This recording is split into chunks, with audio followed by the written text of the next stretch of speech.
activating our Oya energy.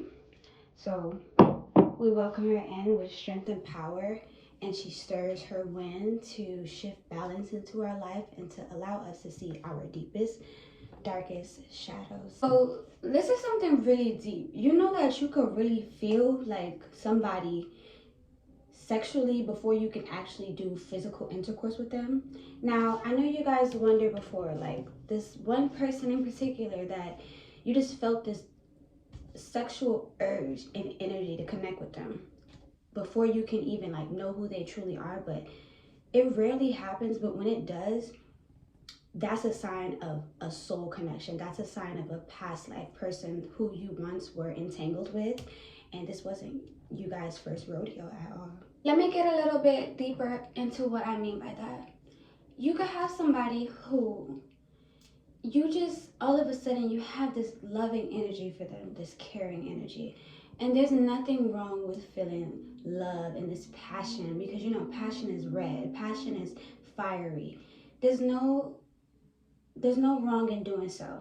But it's just like you feel this ultimate pull into their world. You feel like you didn't do this, but you done this before with this guy, but it was like never in the way of how this timeline is shifting to show you how you guys were connected, but you guys once lived a life together. Like you ever felt like someone just did a love spell on you because you can't stop thinking about that girl, that boy, or you can't stop thinking about that person. It's like you stay up all night like thinking of them. You even get some wet dreams, and like when you tell the average person like, hey, I really think like this person could be telepathically coming to me, and we're like merging together in intimacy without him or she even like touching me physically. Like it's happening spiritually before it happens physically. People might be like, oh, that's just you, getting a little in heat. Like that's just you feeling like intimate. But it's beyond like horniness. It's beyond the sexual urge. It's something that actually feels like your nervous system within inside yourself is connecting to another energetic field in the midst of you feeling like that. And a lot of the times you start to feel like that energetic pull to someone that you feel like you've known from a past life, or that you've like always known your whole life. You start to feel it most of the time during nighttime. So I'm talking about around like 1 a.m., 3 a.m. hours, or near bedtime, when the world is quiet and you sit with your thoughts and you sit with your mind and you're just amongst the night, because things can't hide in the darkness, things can't hide in the night. Your desires and shadow energy is going to come out to play. You might just be coming out to play with somebody who you once played before. You guys played this game before, okay? That's why it's just this urge and feeling to see them, like. And a lot of the times this end up happening to you guys from a person who's far away from you, who lives like miles away. Like it's really rare for you to like have that type of connection near your town or your area, but like you always meet these type of connections like from far distance. But it's like it feels like you've known each other your whole life, outside of the distance, outside of like the personality, like the different personalities you guys have. Outside of all of that, outside of you just meeting them, you feel closely connected with them. I'm gonna give you guys some advice, baby, because this is what this episode is about. Is giving you advice when you can tell the difference from a soul tie or a past life person who's trying to drain you in this new timeline, away from the actual person who's divinely orchestrated to be in your life, and you have a soul contract with that person that needs to be fulfilled. Maybe you guys had a child in that past life that could be connecting you two together so heavenly. Like their energy that you guys poured into making that child in that past life, their energy still lives on, it still lingers on. So we're gonna get a little bit deep, okay? So bear with me, grab your snacks, get nice and cozy, and free yourself and come join me. How to tell if it's something that's draining you and you guys were never supposed to meet up again, from the one who's actually divinely supposed to encounter you again in this timeline. So if you feel this wetness in your, in your area during the night times, when you like think about them, you dream about them, you feel like they're with you, but they're not even like in the same room as you.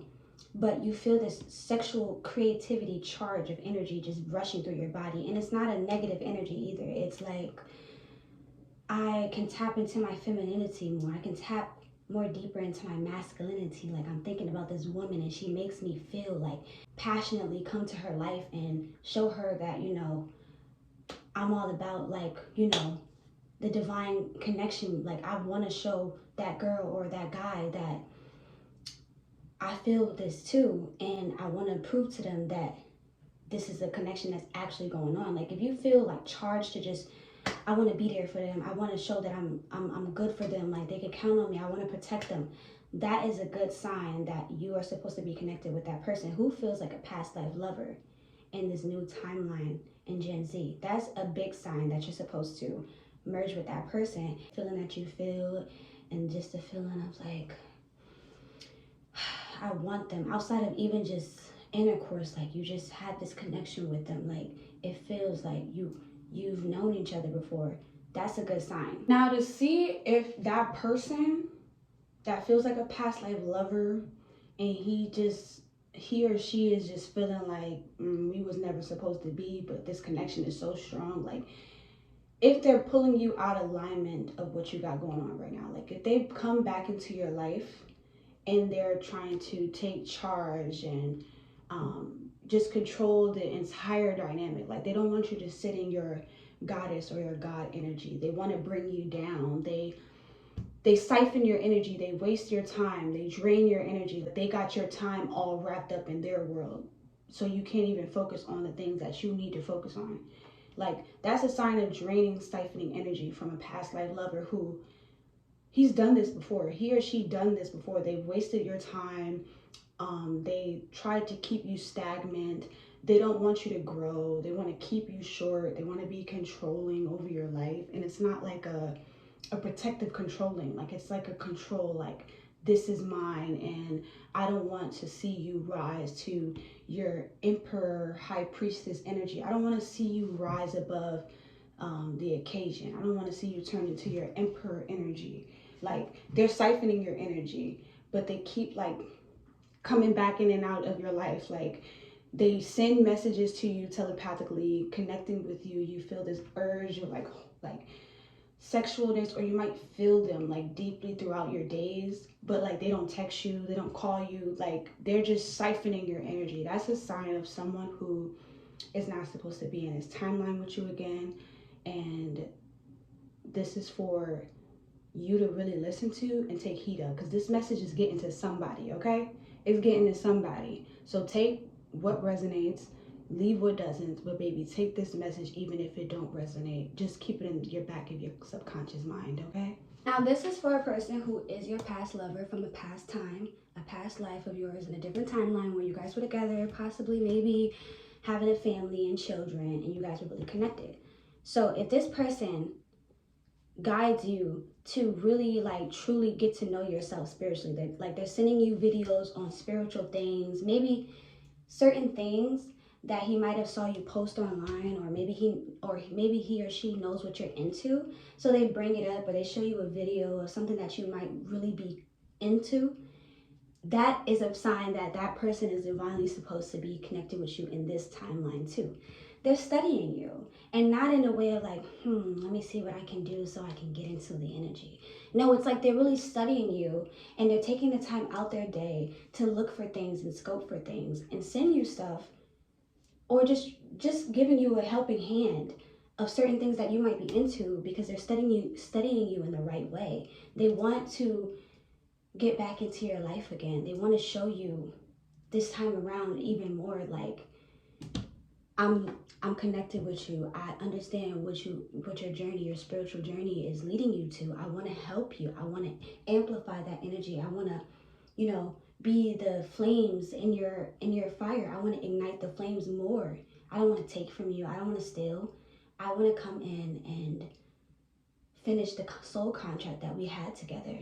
That's how you know, baby, that person is supposed to be with you in this timeline. But on the real though, I've really been celibate for a couple months now.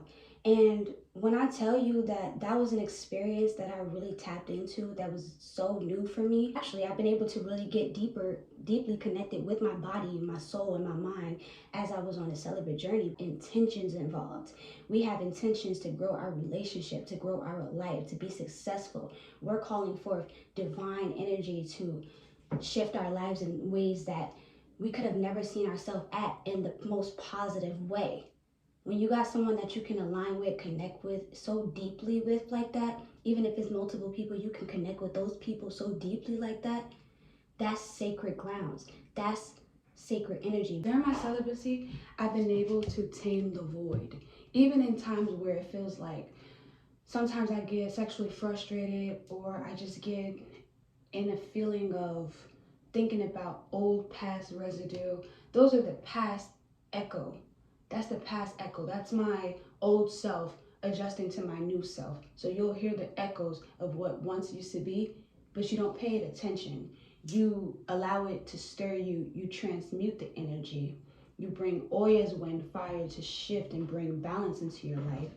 And you transmute it, activating different chakras and parts to yourself to align with what you truly desire and what's truly already within you. Moral of the stories, baby. It's just so beautiful and so good to have divine partners who align with you.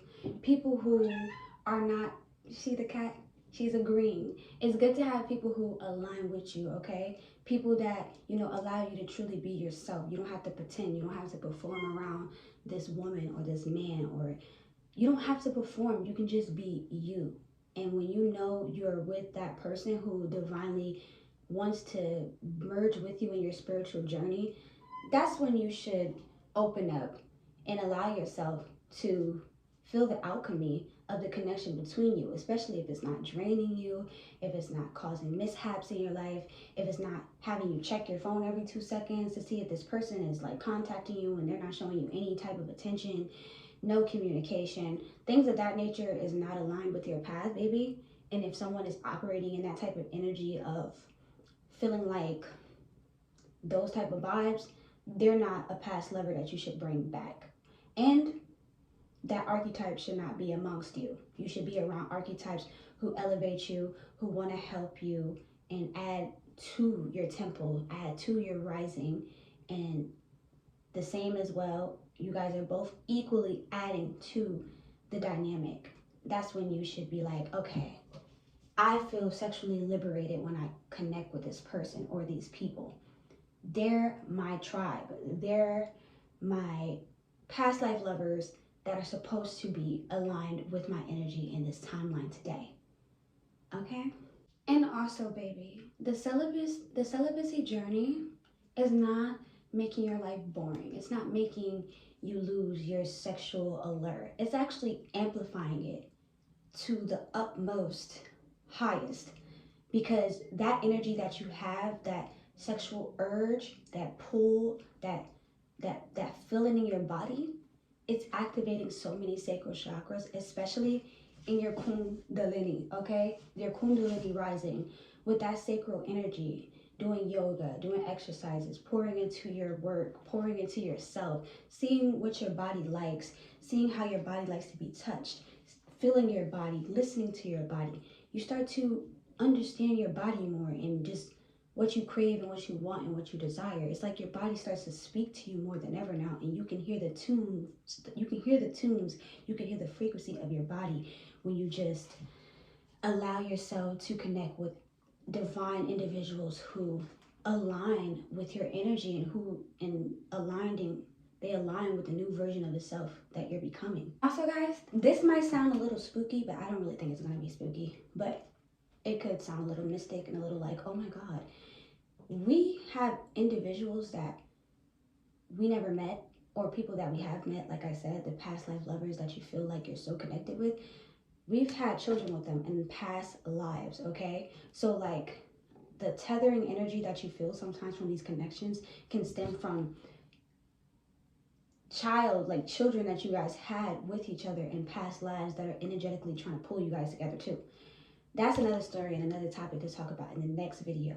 So how you can work with this energy, loves, is journal what you feel. When you start to get those urges, like you feel like that person is touching you, or you feel like you're having like dreams and it feels so surreal, write them down in a journal. I mean, as soon as you get it.